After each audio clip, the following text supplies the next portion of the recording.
공허하게 하시며 황폐하게 하시며 지면을 뒤집어 엎으시고 그 주민을 흩으시리니 종과 상전이 같을 것이며 여종과 여종인이 같을 것이며 사는 자와 파는 자가 같을 것이며 빌려주는 자와 빌리는 자가 같을 것이며 이자를 받는 자와 이자를 내는 자가 같을 것이라. 같이 읽습니다. 땅이 온전히 공허하게 되고 온전히 황무하게 되리라. 여호와께서 이 말씀을 하셨느니라. 아멘.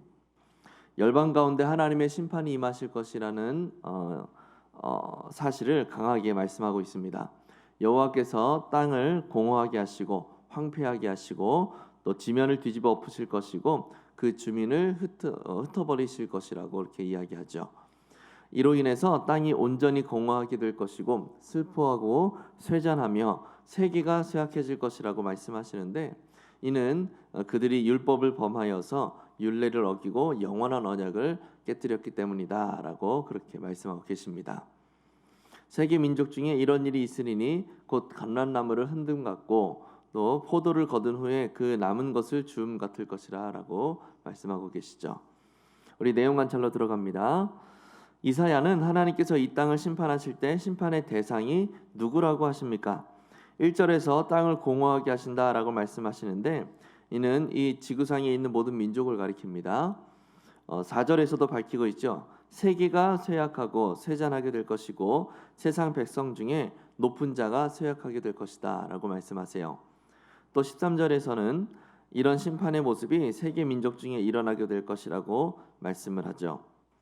내용 관찰 2번, 심판의 날에 성읍의 모습과 사람들의 삶은 어떻게 변합니까?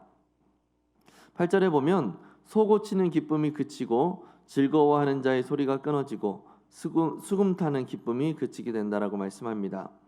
포도주를 마시지 못하고 또 약탈을 당한 성읍이 허물어지게 될 것이고 집마다 닫혀서 들어가는 자가 없게 될 것이다 라고도 말씀하시죠. 이런 성읍들의 모습을 이야기하는 것은 그만큼 하나님의 심판이 강하고 확실하게 임할 것이고 그로 인하여 황폐하게 될 것이라는 말씀을 하고 계시는 거죠. 우리 연구와 묵상으로 좀 넘어가겠습니다. 하나님께서는 왜 땅을 심판하셔서 공허하고 황폐하게 하십니까? 그 이유에 대하여 우선은 5절에 보면 열방이 율법을 범하며 율례를 어기며 영원한 언약을 깨뜨렸기 때문이라고 말씀을 하고 계세요. 하나님의 언약을 깨뜨리고 율법을 어겼다면 심판을 받는 게 당연하죠. 하나님은 율법을 지키는 자에게는 들어가도 복을 받고 나와도 복을 받는 그런 일을 약속하셨지만, 반대로 율법에 순종하지 않으면 심판에 대하여 확실한 심판을 받을 것이다라고 확실하게 또한 못 박으셨습니다. 그러면 우리가 생각해 볼 것은 이 율법을 지킬 것에 대한 책임이 열방에 부여된 것인가 하는 문제예요. 율법은 이스라엘 백성에게 부여된 것 아닙니까? 이스라엘 백성들에게 말씀하셨고 또 그 이스라엘 백성들에게 너희가 율법을 지키면 복을 받을 것이고 너희가 율법을 지키지 않으면 심판을 받을 것이다 라고 말씀을 하셨습니다.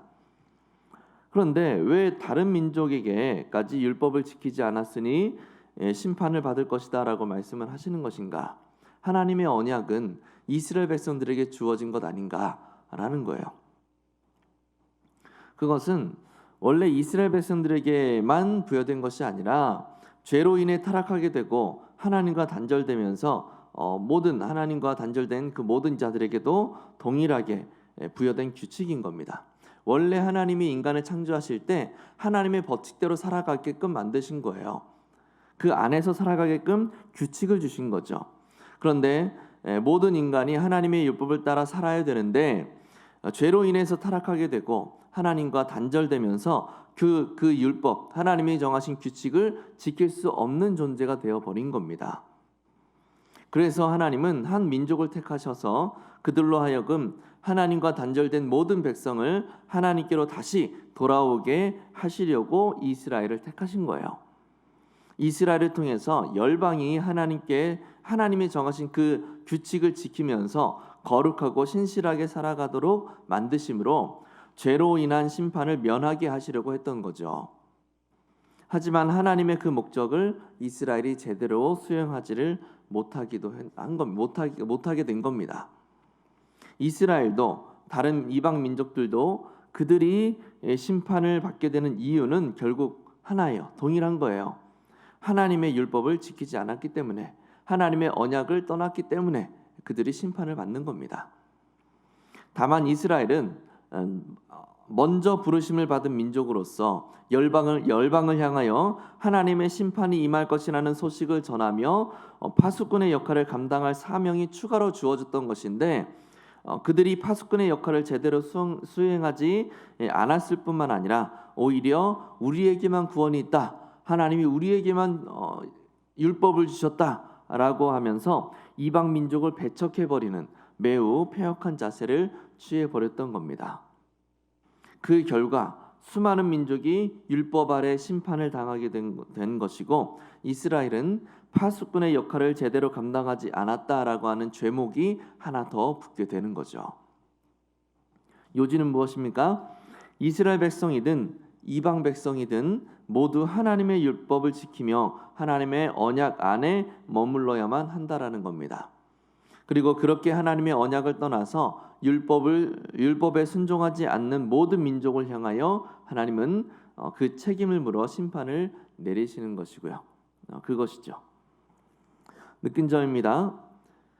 인간의 죄로 인해 하나님과 맺은 언약이 깨져서 심판이 임하는 것을 보며 무엇을 느낍니까? 모든 이방 민족들이 자신들의 신을 찾으면서 그 안에서 구원을 얻고 평안을 얻으려고 했습니다.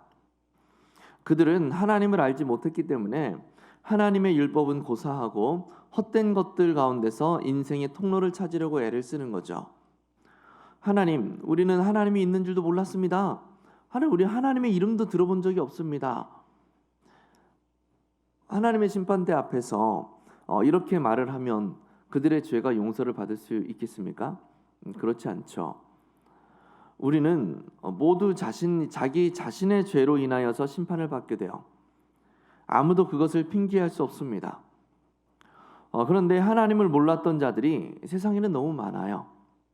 그리고 예수의 이름을 들어는 보았으나 그 안에 있는 소망을 바라보는 자는 또한 극히 드뭅니다. 그래서 그들을 향한 파수꾼의 역할을 감당하는 자들이 필요한 거예요. 파수꾼의 역할을 감당하는 자들, 하나님의 심판이 임할 것이다 말해줄 사람들, 이 세상의 참된 창조주이신 여호와에 대하여 이야기해줄 사람들, 그리스도만이 우리의 유일한 소망이시라는 사실을 설명해줄 사람들이 필요하다라는 겁니다. 이스라엘이 그 사명을 감당하지를 않아서 온 세상이 하나님의 심판대 위에 놓이게 된 거예요. 그렇다면 적용으로 넘어가서 내가 이 땅에서 하나님보다 더 높이고 소중하게 생각하는 것은 무엇인가?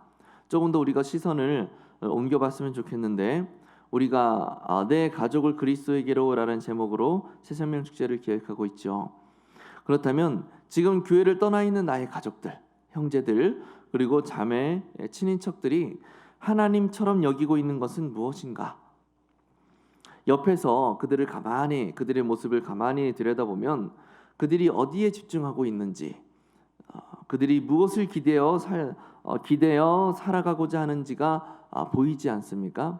무엇을 바라보며 살고 있는지.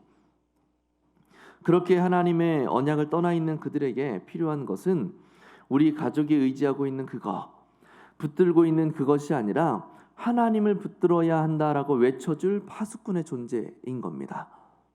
우리를 하나님의 백성으로 먼저 부르신 것은 우리를 통하여서 가장 먼저 우리 가족이 하나님께로 돌아와 하나님의 말씀 아래 참된 구원의 삶을 살게 만드시고자 하는 거예요.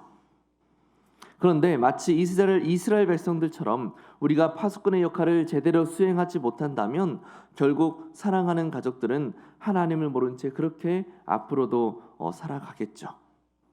물론 가족을 하나님께로 돌아가게 만든다는 것이 참 어렵다는 것을 우리가 잘 압니다. 세상에서 가장 어려운 전도가 가족 구원이라고 하지 않습니까?